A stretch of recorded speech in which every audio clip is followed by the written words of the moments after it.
வணக்கம் மக்களே.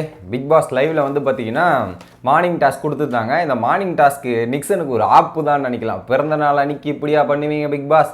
அதுக்குன்னு நேற்று பேசின பேச்செல்லாம் சும்மா விட்டுருவாரா பிக் பாஸ்? கிரியேட்டிவிட்டியுமே போய் திட்டினா சும்மா இருப்பாரா அப்படின்ற மாதிரி தான் இருந்தது. நேற்று நிக்சன் போய் என்ன விதிமீறலுக்கு நீங்கள் இது போடுறீங்க, கேஸை கட் பண்ணிட்டு அவங்களுக்கு மட்டும் பனிஷ்மெண்ட் கொடுக்கணும், என்னத்தை யோசிக்கிறீங்க, சிம்பிளி வேஸ்ட்டு, அதெல்லாம் ஒரு தண்டகரமன் டீம் அப்படின்னா மாதிரி ஏகப்பட்ட பேச்சு பேசினாருங்க நேற்று விதிமீறு.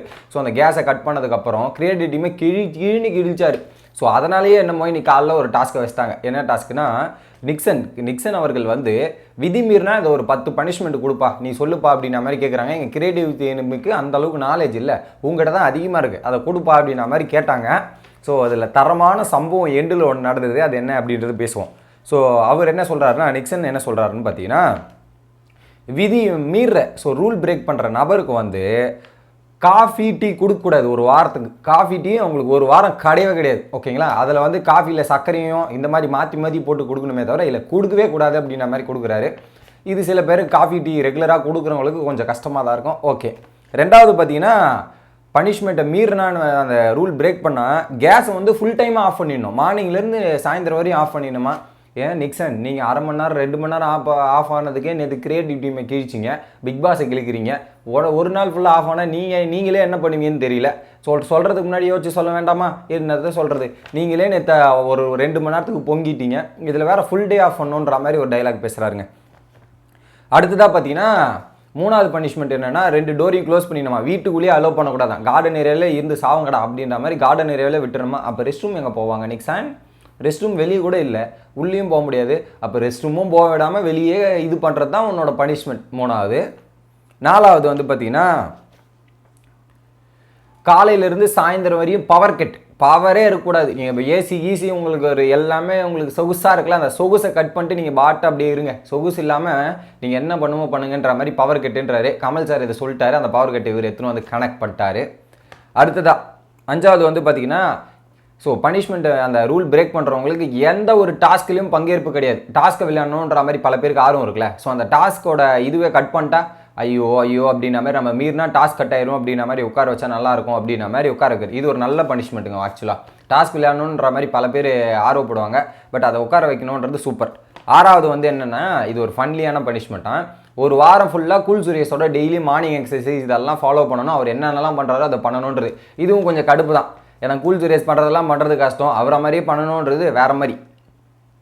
அடுத்து பார்த்தீங்கன்னா, 7வது பனிஷ்மெண்ட் வந்து இது வீட்டில் வந்து விதியை மீறவங்க வந்து அவங்கள யாருமே கண்டுக்கூடாது, இன்விசிபிளாக ஆக்கிடணும். அவங்க வீட்டில் இருந்தும் இல்லாத மாதிரி அந்த கணக்கில் விட்டுறணும். ஸோ அப்படிதானே போன வாரம் மாயா பண்ண மாதிரி தானே அப்படின்ற மாதிரி உடனே பூர்ணிமா கவுண்டர் போட்டாங்க. ஸோ அந்த மாதிரி தான், யாரும் பேசக்கூடாது, யார் இருக்கிறதுனே தெரியாது. அதுவே ஒரு தனிமைப்படுத்தப்பட்ட ஃபீலிங் தான். ஓகே. அடுத்ததாக பார்த்தீங்கன்னா, 8வதாக வந்து 100 சிட்டப் பண்ணணுமா, 100 சிட்டப் போடணும், அதுதான் பனிஷ்மெண்ட் அப்படின்னாங்க. இது கூட முக்கால்வாசி போட்டுருவாங்கன்னு நினைக்கிறேன். 9வது வந்து பார்த்தீங்கன்னா, இது ரொம்ப கொடுமையான பனிஷ்மெண்ட்டுங்க மக்களே. என்னென்னா, மார்னிங்லேருந்து நைட்டு வரையும் சாப்பாடே கிடையாது, சாப்பாடே சாப்பிடக்கூடாது, எதுவுமே பண்ணக்கூடாது, நீங்கள் அப்படியே பட்னியாக இருக்கணும். நைட்டும் வந்து உங்களுக்கு நைட்டு அவங்கள தவிர மற்ற எல்லாருக்கும் விருந்து மாதிரி சாப்பாடு வரும். அந்த லாஸ்ட்டில் அந்த கடைசியாக இருக்கவனுக்கு எதுவுமே கிடையாது. சரி, அந்த வீட்டில் அந்த ஒருத்தனை தவிர வீட்டில் இருக்கவனுக்கு வந்து விருந்து மாதிரி சாப்பாடு. ஆனால் அவன் காலிலேருந்து பட்னியாக இருக்கணும், அதை பார்த்துக்கிட்டே கடுப்பாகணும் அப்படின்றதான் பனிஷ்மெண்ட்டு. ஏன் அடுத்தவனோட சாப்பாட்டில் விளையாடலாமா? நீங்கள் உங்கள் சாப்பாட்டில் விளையாடலாம் கடுப்பாகிறீங்க, டென்ஷன் ஆகிறீங்க. நீங்கள் அடுத்தவனோட சாப்பாட்டில் விளையாடலாமா நிக்சன்? ஏன் நிக்சன் இப்படி பண்ணுறீங்க? அதை விட அல்டிமேட்டான பனிஷ்மெண்ட் இது, கேளுங்க மக்களே. சரியான பனிஷ்மெண்ட். இதுலேயே வைலண்ட் இந்த பனிஷ்மெண்ட் தான். என்ன பண்ணுன்னா, இது ரொம்ப டெரரான பனிஷ்மெண்ட். வேணுன்னா வெயிலில் போய் நிற்க வச்சுட்டு உடம்பு ஃபுல்லாக உப்பு தடவி விட்டு அந்த வெயிலில் 2 மணி நேரம் நிற்க வைக்கணும் அப்படின்றாரு. என்ன சாமி, என்ன 2 மணி நேரம் வெயில்? இன்னும் மிளகா பொடி தேய்க்கி விட்டுரு, சூப்பராக இருக்கும். மிளகா பொடி அப்புறம் உப்பு மிளகாலாம் போட்டு அப்படியே நல்லா தேய்ச்சி விட்டு 2 மணி நேரம் நிற்க வைங்க, அப்படியே எரிஞ்சு காலி ஆயிடுவாங்க. இதெல்லாம் ஒரு பனிஷ்மெண்ட்டா நிக்சன்? நீ வைலண்ட் மோடுக்கு ப்ரூட்டல் வைலன்ஸாக போயிட்டுருக்க அப்படின்ற மாதிரி இருந்தது. இது சொன்னதுக்கப்புறம் பிக் பாஸ் ஒரு கவுண்டர் கொடுத்தாரு மக்களே. என்னென்னா, நிக்சன், நீங்கள் சொன்னீங்களே நேற்று கிரியேட்டிவிட்டி ஒழுங்காக வேலை பார்க்கலன்னு, இன்றைக்கி சூப்பராக வேலை பார்க்குறாங்க. இந்த எக்ஸல் ஷீட்டில் நோட் பண்ணி வச்சுக்கிட்டு இது பண்ணுறாங்க.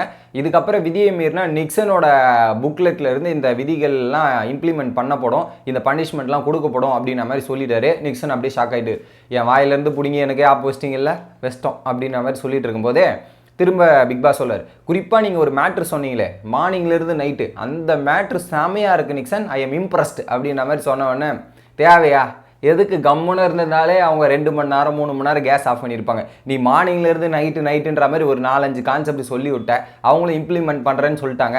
இதுக்கப்புறம் யாராவது விதியை மீறினானா அல்டிமேட் ஃபன் இருக்குது மக்களே.